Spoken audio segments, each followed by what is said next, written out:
Key of Success. Hi, I am MS Hussain and you are watching lectures.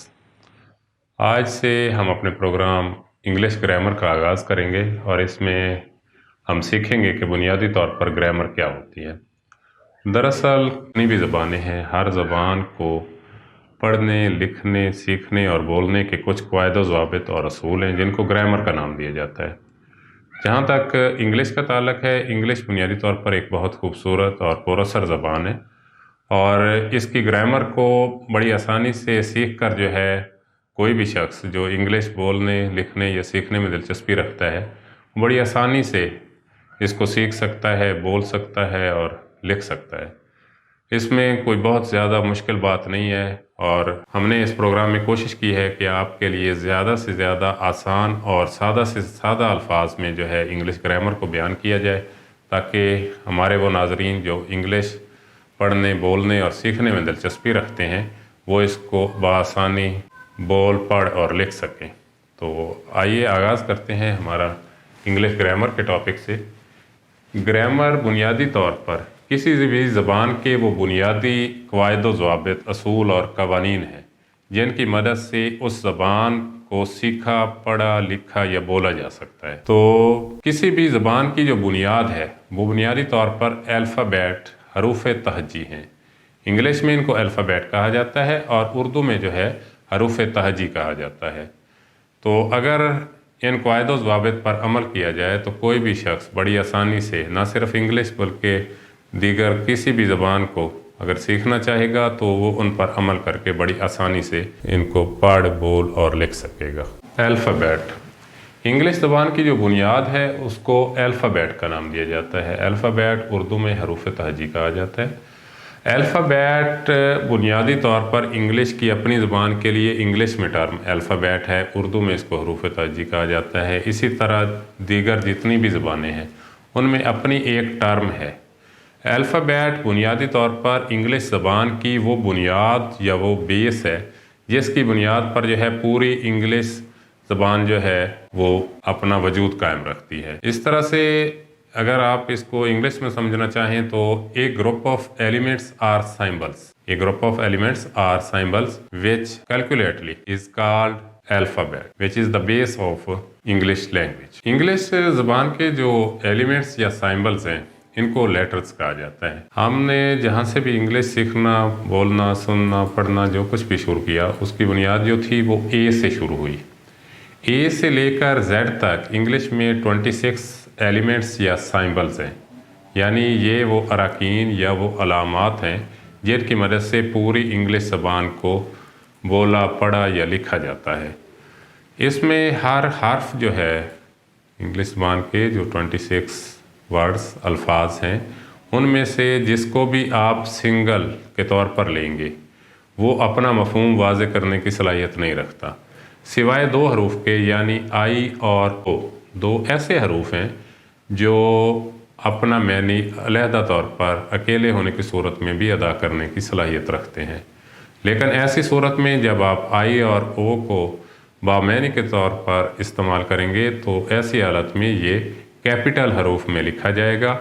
ए से लेकर Z तक ये total 26 हरूफ हैं। इनकी तादाद कितनी है? 26, यानी ए, बी, सी, डी ऐसे ही चलते हुए जब आप जेड तक जाएंगे तो इनकी टोटल कैलकुलेशन जो बनेगी वो 26 बनेगी।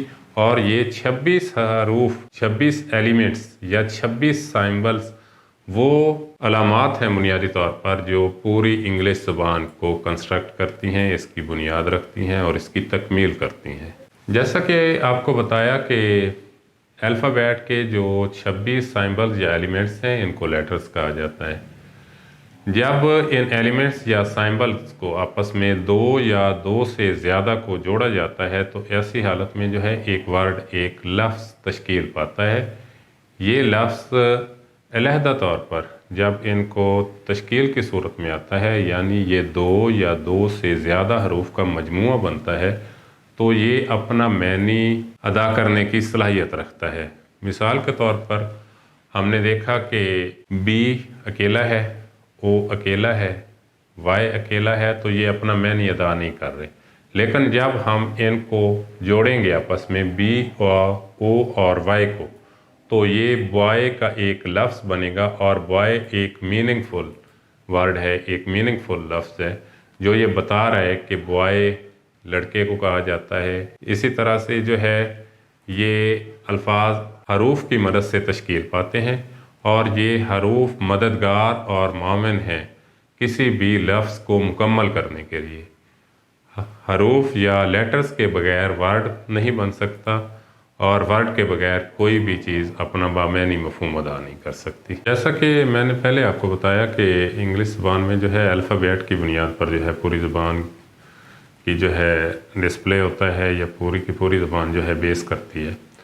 الفابیٹس میں جو اس کے ایلیمنٹس یا سائمبلز ہوتے ہیں ان کو لیٹرز کا نام دیا جاتا ہے۔ یہ لیٹرز جو ہے آپس میں جوڑ کر جو ہے ایک لفظ کو تشکیل دیتے ہیں جس کو ورڈ کہا جاتا ہے۔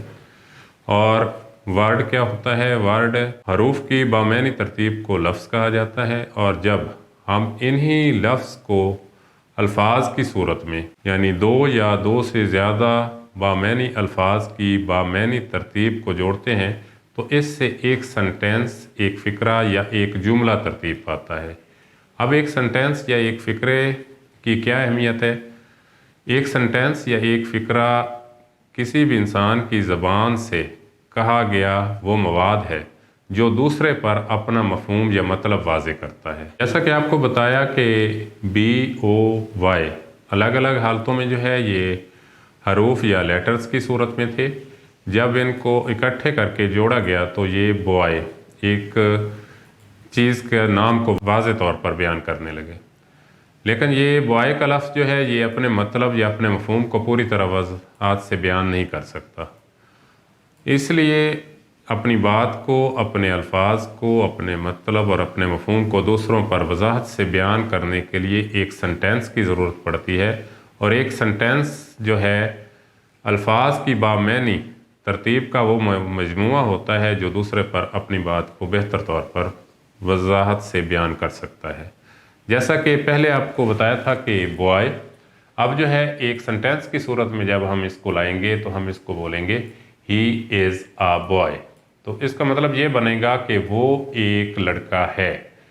جب ہم نے اس میں ہر ایک لفظ کو ایک بامعنی ترتیب سے جوڑا ہے، اس صورت میں جا کر جو ہے ہمارے پاس ایک سنٹینس آیا ہے جس کو جملہ کہیں، فقرہ کہیں، وہ اپنی بات کو مطلب کے ساتھ اپنے مفہوم کو بہتر طور پر بیان کر رہا ہے۔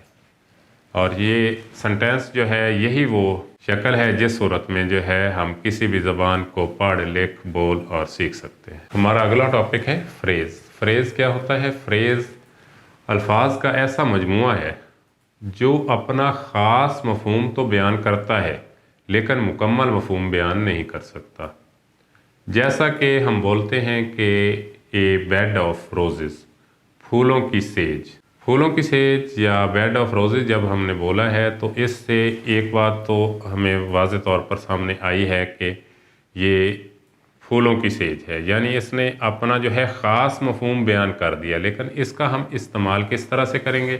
اس کا استعمال کرنے کے لیے ہم اس کو جو ہے اس کے اپنے دوسرے جملے کے حصے کے ساتھ جوڑیں گے، یعنی life is not a bad of roses, زندگی پھولوں کی سیج نہیں ہے۔ جب ہم نے بیڈ آف روزز بولا تھا تب ہمیں اتنی ہی وضاحت سمجھ میں آئی تھی کہ پھولوں کی سیج، لیکن جب ہم نے اس کو اے لائف کے ساتھ جوڑا ہے تو اے لائف کے ساتھ جوڑنے کے بعد جو ہے ہم پر اس پورے فقرے، سنٹینس یا جملے کی جو ہے وضاحت کھل کر سامنے آ گئی ہے کہ اس کو کس انداز میں کس طرح سے بیان کیا جا سکتا ہے، اور ایسی حالت کو جو ہے فریز کہا جاتا ہے۔ یعنی فریز کسی جملے یا فقرے، سنٹینس کی وہ حالت ہے جو اپنا خاص مفہوم تو بیان کرتا ہے لیکن مکمل مفہوم بیان نہیں کر سکتا۔ فریز کے بعد ہم آتے ہیں اپنے سنٹینس، جملے یا فقرے کی دوسرے حصے کی طرف، اور وہ کہلاتا ہے کلاز۔ کلاز کیا ہوتا ہے؟ کلاز کسی بھی سنٹینس، جملے یا فقرے کا وہ حصہ ہوتا ہے، یعنی الفاظ کا ایسا مجموعہ ہوتا ہے جس کو اپنے مفہوم کو واضح کرنے کے لیے کسی دوسرے الفاظ کے مجموعے کی ضرورت ہوتی ہے۔ जैसा कि हम बोलते हैं कि he said that I am a student। अगर इस फ़िक्रे में हम he said तक बोलते हैं तो ये अपना मफ़हूम या अपनी बात वाज़े नहीं कर सकता, क्योंकि हमें पता नहीं है कि उसने क्या बोला है। लेकिन जब हमने इसको दूसरे हिस्से के साथ जोड़ा है तो he said that I am a student, इससे हम पर यह बात वाज़े हो गई है कि एक्चुअली वो कहना क्या चाहता है, वो बोलना क्या चाहता है। उसने बोला है कि मैं एक तालिब इल्म हूँ या मैं एक स्टूडेंट हूँ। आज का हमारा अगला टॉपिक है स्ट्रक्चर ऑफ ए सेंटेंस, यानी एक सेंटेंस, एक फ़िक्रे की जो बनावट होती है वो किन चीज़ों पर बेस करती है। एक सेंटेंस, एक फ़िक्रा जो है वो बुनियादी तौर पर दो हिस्सों में तश्कील पाता है। इसका पहला हिस्सा कहलाता है सब्जेक्ट। सब्जेक्ट क्या होता है? सब्जेक्ट को उर्दू में कहा जाता है फ़ाइल या मसनद इलैह। मसनद इलैह फ़ाइल क्या होता है? किसी भी फ़िक्रे के अंदर जो डोमिनेंट फिगर होता है, यानी किसी भी काम को करने वाला जो होता है, उसको फ़ाइल या सब्जेक्ट कहा जाता है। अगर इसको दूसरे अल्फाज में बयान किया जाए तो किसी भी सेंटेंस, फ़िक्रे या जुमले में किसी के बारे में जो कहा जाता है उसको सब्जेक्ट कहा जाता है।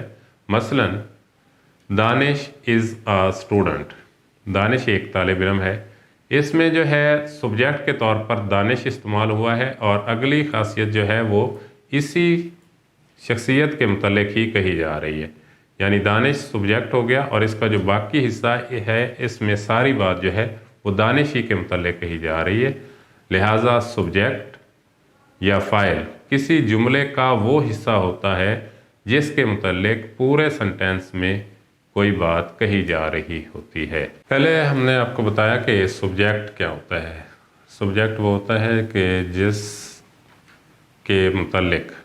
लफ्ज़ के मुतल्लिक़ पूरे सेंटेंस, फ़िक्रे या जुमले में कोई बात कही जा रही होती है उसको सब्जेक्ट कहा जाता है। अब हमारा अगला हिस्सा है प्रेडिकेट। प्रेडिकेट क्या होता है?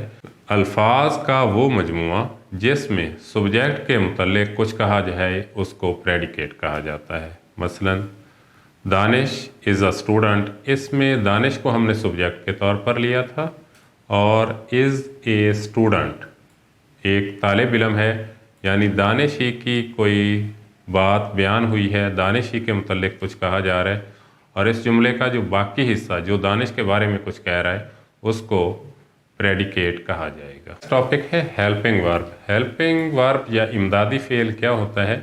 हेल्पिंग वर्ब या इमदादी फ़ेल जो होता है ये बुनियादी तौर पर जो असल वर्ब या फ़ेल होता है उसकी मददगार के तौर पर इस्तेमाल होता है और फ़िक्रे की वजाहत में मदद फराहम करता है। मसलन हमने एक सेंटेंस पहले बोला है दानिश इज़ अ स्टूडेंट, उसमें इज़ को बतौर हेल्पिंग वर्ब इस्तेमाल किया गया है, यानी ये फ़िक्रे की वजाहत के लिए इस्तेमाल हो रहा है। अगर कोई दूसरा सेंटेंस हम लेते हैं तो उसमें हम कह सकते हैं कि दे आर प्लेइंग क्रिकेट, इसमें आर को बतौर हेल्पिंग वर्ब इस्तेमाल किया गया है और जो प्लेइंग है वो असल वर्ब के तौर पर इस्तेमाल हुआ है। प्ले की एक कंटिन्यूस फॉर्म है और इसमें जो है इसको चौथी फॉर्म भी कहा जाता है और कंटिन्यूस फॉर्म भी कहा जाता है। और ये हेल्पिंग वर्ब जो होता है ये बुनियादी तौर पर, एक बार फिर आपको वजाहत करता चलूँ कि ये अपना कोई मफ़हूम नहीं रखता, लेकिन असल वर्ब के मददगार के तौर पर इस्तेमाल होकर किसी भी सेंटेंस में जो है वर्ब के वजाहत के लिए इस्तेमाल होता है। हमारा नेक्स्ट टॉपिक है वर्ब।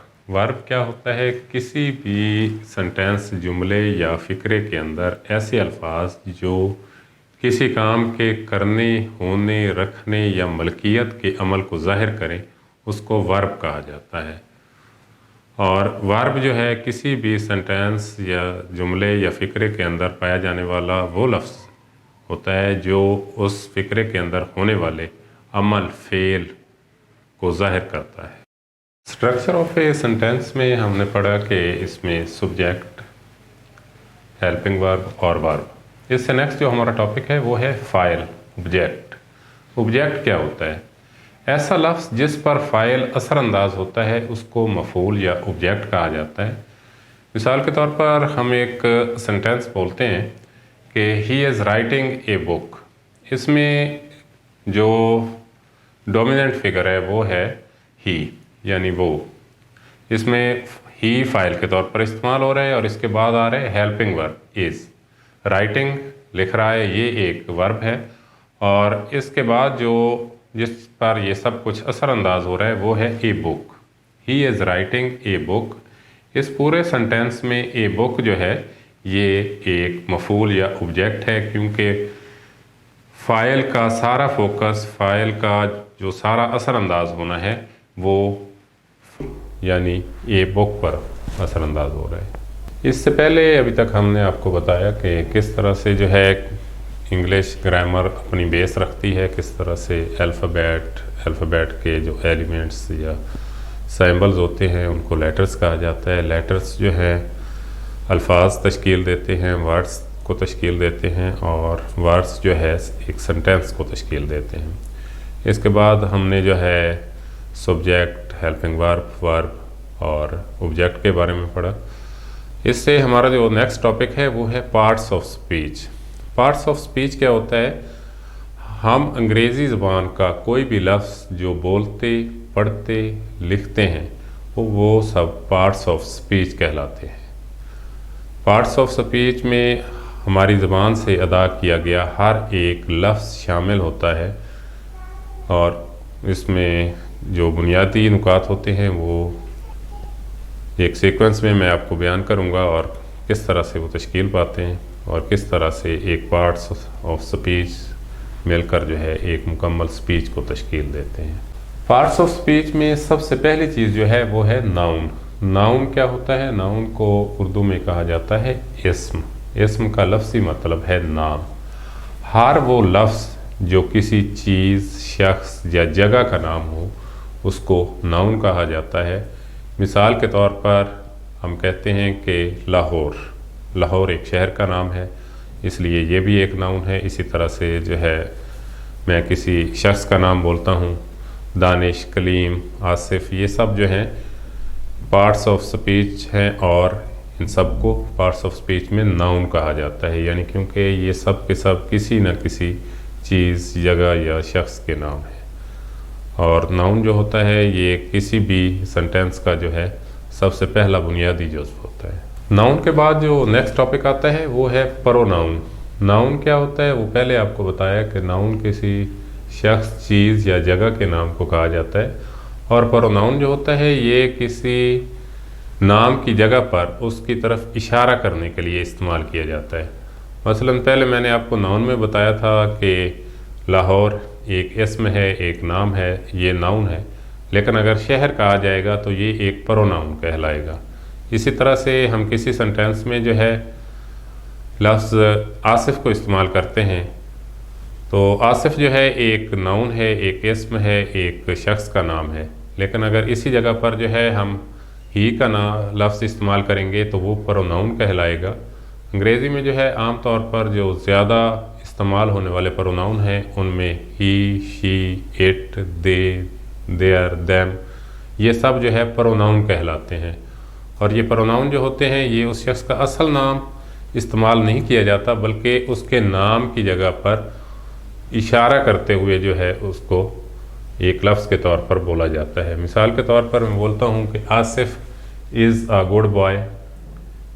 इसमें आसिफ नाउन है और इसके अगले हिस्से में जो है मैं बोलता हूँ कि ही इज़ अ गुड स्टूडेंट। तो इसमें ही जो है ये एक प्रोनाउन है, क्योंकि इसका असल नाम जो था वो आसिफ था। आसिफ नाउन के तौर पर इस्तेमाल हुआ, और इसी आसिफ के नाम को जब हम आगे लेकर चले तो हमने आसिफ की जगह पर ही का लफ्ज़ इस्तेमाल किया। जब हमने ही का लफ्ज़ इस्तेमाल किया तो ये प्रोनाउन कहलाया। और इस तरह से नाउन और प्रोनाउन जो हैं ये अपनी अपनी जगह पर जो है अल्फाज की खूबसूरती में इजाफ़ा करने के लिए इस्तेमाल किए जाते हैं। पार्ट्स ऑफ स्पीच में पहले हमने नाउन और प्रोनाउन के बारे में अभी सीखा। इससे नेक्स्ट जो है वो कहलाता है एडजेक्टिव। एडजेक्टिव क्या है? ऐसा लफ्ज़ जो किसी इस्म की सिफ्त को बयान करे। मिसाल के तौर पर Asif is a brave boy. اس میں آصف کو ہم نے لیا سبجیکٹ کے طور پر، ناؤن کے طور پر. اسی طرح اس سے کی کیونکہ ایک خوبی بیان ہوئی کہ بریو، بہادری جو ہے اس کی ایک خصوصیت ہے، اس کی خوبی ہے، تو اس لیے اس سنٹینس میں جو ہے بریو ہونا ایک صفت ہے، ایک خوبی ہے، اس لیے اس کو جو ہے ایڈجیکٹو کہا جائے گا. اسی طرح سے ہر اسم کے ساتھ جو ہے اس کی اپنی خوبی یا خامی جو بیان کی جائے گی اس کو ایڈجیکٹو کہا جائے گا. آصف از اے بریو بوائے. اسی طرح سے he is a good player, اس میں گڈ ہونا جو ہے اس کی صفت ہے. اسی طرح سے he is a good man but he is not sufficient. اس میں جو ہے سفیشینٹ ہونا جو ہے اس میں اس کی ایک صفت ہی بیان ہوئی ہے، خواہ پازیٹیو میں ہو یا نیگیٹو میں. اس کو جو ہے اسم صفت کا نام دیا جائے گا اور انگلش میں اس کو ایڈجیکٹو کہتے ہیں. پارٹس آف اسپیچ میں ہمارا چوتھا ٹاپک جو ہے وہ ہے ورب. ورب کو ہم نے پیچھے بھی پڑھا کہ ورب کی کیا خصوصیت ہوتی ہے. ورب کسی بھی سنٹینس، جملے یا فقرے کے اندر کسی کام یا عمل کے ہونے، کرنے، ملکیت رکھنے کو ظاہر کرتا ہے.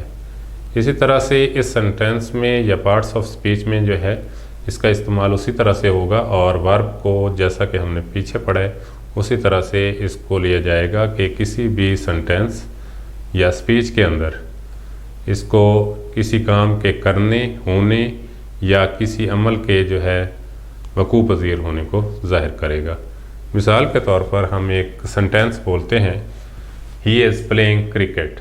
اس میں ہی از پلینگ کرکٹ، اس میں جو ہے اس کا جو اصل کام بیان ہو رہا ہے وہ کھیلنا، پلینگ. اور اس کو ہم یہ لیں گے کہ اس سنٹینس کے اندر جو ہے پلینگ ایک ورب کے طور پر یوز ہو رہا ہے. اور اسی طرح اگر ہم مزید کوئی سنٹینس لیتے ہیں تو اس میں ہی از ریڈنگ اے بک. اس میں چونکہ وہ ایک کتاب پڑھنے کے عمل کو ظاہر کر رہا ہے تو ریڈنگ جو ہے ایک فعل ہے یا ورب ہے. ایسا لفظ جو کسی ناؤن یا پروناؤن کے علاوہ کسی چیز کی صفت بیان کرے اس کو ایڈورب کہا جاتا ہے. مثال کے طور پر ہم ایک سنٹینس بولتے ہیں کہ ہی واز رننگ فاسٹلی. تو اس میں جو ہے رن بنیادی طور پر ورب ہے اور اس کی خصوصیت میں اضافہ کرنے کے لیے جو ہے اس کو فاسٹلی جو ہے یہ اس کی ہیلپ کر رہا ہے، اس کے میننگ کو زیادہ واضح کرنے کے لیے. اسی طرح سے ہم ایک سنٹینس بولتے ہیں کہ ہی واز رننگ کوئکلی. تو اس میں رن جو ہے بنیادی فعل ہے یا ورب ہے، جبکہ کوئکلی جو ہے اس کے معنی میں زیادہ وضاحت اور اس کی خوبی کو بیان کرنے کے لیے جو ہے بیان کیا جا رہا ہے. ایسا لفظ جو کسی اسم یا چیز کے ساتھ تعلق ظاہر کرنے کے لیے استعمال کیا جائے اس کو پریپوزیشن کہا جاتا ہے. ہمارا نیکسٹ ٹاپک ہے پریپوزیشن. پریپوزیشن میں آپ of, in, on, at, to اس طرح کے ورڈز جو ہے یہ پریپوزیشنز کہلاتے ہیں اور یہ کسی بھی جملے یا سنٹینس کے اندر کسی اسم کے ساتھ یا کسی چیز کے ساتھ تعلق کو جوڑنے کے لیے استعمال کیا جاتا ہے. مثال کے طور پر ہم کہتے ہیں کہ that book is on the table. اس میں آن دی ٹیبل جو ہے، ٹیبل جو ہے ہمارا اصل مفعول ہے، جبکہ اس کا تعلق جو ہے ظاہر کرنے کے لیے آن کا استعمال کیا جا رہا ہے. اس طرح سے آن دی ٹیبل جو ہے آن اس میں پریپوزیشن کے طور پر استعمال ہو رہا ہے. اور اسی طرح یہ کہا جا سکتا ہے کہ ہی از دی برادر آف اسلم. اس میں جو ہے آف کا لفظ جو ہے ہی اور اسلم کا تعلق ظاہر کرنے کے لیے جو ہے آف کا استعمال کیا جا رہا ہے. آف ایک پروپوزیشن ہے اور یہ ہی اور اسلم کے درمیان جو ہے تعلق کو ظاہر کر رہا ہے. اسی طرح سے کہا جا سکتا ہے کہ ہو ناکڈ ایٹ دی ڈور، دروازے پر کس نے دستک دی. تو اس میں جو ہے ایٹ جو ہے دی ڈور کے ساتھ تعلق کو ظاہر کر رہا ہے. ایٹ دی ڈور ایک حصہ ہے. ہو جو ہے ہو اور دی ڈور کا آپس میں جو تعلق ظاہر کر رہا ہے وہ ہے لفظ ایٹ. اس میں جو ہے ایٹ کو بطور پریپوزیشن استعمال کیے جا رہے. اسی طرح سے سنٹینسز میں جو ہے ان کا استعمال بہت زیادہ کیا جاتا ہے اور یہ ضروری بھی ہے کیونکہ کسی بھی سنٹینس میں جو ہے ایک حصے کا دوسرے حصے کے ساتھ جو ہے ہمیشہ گہرا تعلق ہوتا ہے. जब उस ताल्लुक़ को वजाहत के साथ बयान किया जाता है तब जाकर जो है पूरे सेंटेंस की समझ आती है। इसीलिए जो है इन प्रेपोजिशंस को भी समझना ज़रूरी है और ये ज़्यादा मुश्किल काम नहीं है। अगर आप थोड़ी सी तवज्जो देंगे तो इंशाल्लाह आपको समझने में बहुत आसानी रहेगी। प्रेपोजिशन के बाद हम बढ़ते हैं हम अपने अगले टॉपिक कंजंक्शन की तरफ। कंजंक्शन क्या होता है? कंजंक्शन एक ऐसा वर्ड होता है, एक ऐसा लफ्ज़ होता है जो एक जुमले को दूसरे जुमले के साथ मिलाने के लिए इस्तेमाल किया जाता है। मसलन he is a good player but he needs to work hard. इसी तरह से हम बोलते हैं कि you are a good boy and you need to study hard. इसी तरह से he has been working hard yet he needs to work more to get success. इसी तरह से इस तरह के जो अल्फाज होते हैं जो एक जुमले को दूसरे जुमले के साथ मिलाने के लिए इस्तेमाल किए जाते हैं उनको कंजंक्शन का नाम दिया जाता है। पार्ट्स ऑफ ए स्पीच में अब तक हमने पढ़ा कि noun, pronoun, verb, adverb, adjective और कंजंक्शन के बारे में। हमारा नेक्स्ट टॉपिक है इंटरजेक्शन। इंटरजेक्शन क्या होता है? ऐसा लफ्ज़ या आवाज़ जो मखसूस जज्बात या एहसासात को बयान करे उसको इंटरजेक्शन का नाम दिया जाता है। मिसाल के तौर पर जब हम बहुत ज़्यादा खुशी में होते हैं तो कुछ लफ्ज़ ऐसे बोलते हैं जैसा कि हुर्रा। ये अलहदा तौर पर अपना कोई मीनिंग नहीं रखता लेकिन ये किसी भी इंसान की खुशी के इजहार को ज़ाहिर करता है। इसी तरह कुछ अल्फाज ऐसे हैं जो इंसान के गमगीन होने का इजहार करते हैं, मसलन अल्लास, ओ। इस तरह के अल्फाज जो हैं ये अपना अलग मीनिंग तो नहीं रखते लेकिन किसी भी इंसान के जो एहसासात या जज्बात का इजहार होता है उसको बयान करते हैं। और ऐसा लफ्ज़ जो मखसूस जज्बात और एहसासात का इजहार करे उसको इंटरजेक्शन का नाम दिया जाता है। पार्ट्स ऑफ स्पीच के बारे में जाना आज हमने, और नेक्स्ट टॉपिक में हम देखेंगे कि नाउन की इकसाम के बारे में जानेंगे। और मेरी आप सबसे गुजारिश है कि हमारी नेक्स्ट वीडियो देखने के लिए हमारे चैनल को सब्सक्राइब कीजिए ताकि इंग्लिश ग्रामर के बारे में आपको मुकम्मल मालूमात फराहम की जा सकें।